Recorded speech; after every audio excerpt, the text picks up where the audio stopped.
Hello, andito na tayo sa Ermita banda. Papa Joseph, So, saan kayo, sobrang traffic. Diyan pa rin? Andito na nakapark yung mga ibang mga kapatid sa area. Actually, kanina pa doon. Grabe, sobrang daming tao. Tapos nakapark na lahat. Excited kami pakiisa sa peace rally para sa kapayapaan ng ating bansa.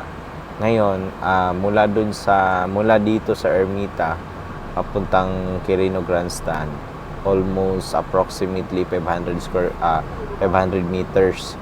So ngayon naghahanap tayo ng parking para yung sasakyan dito na ipapark, tas iwan yung mga gamit Sunod sa Paura? kasi bawal magdala ng mga gamit doon. So pag punta doon, balik kapain dito. Pangilan lang kanto ang nakita? Ganun lang siya.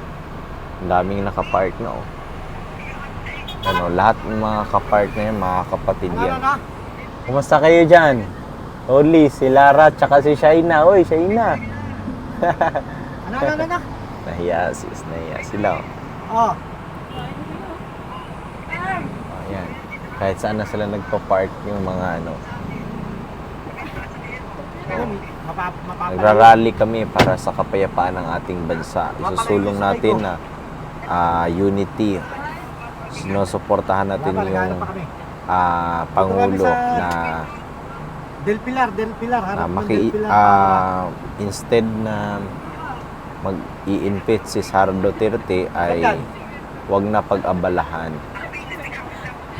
Mas unahin pa natin yung mga dapat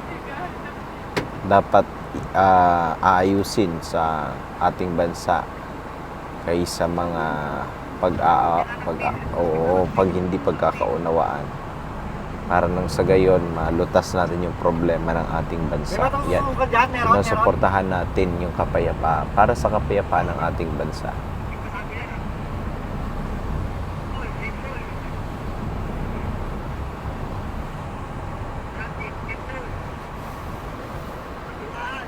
Time check is 7 8 na?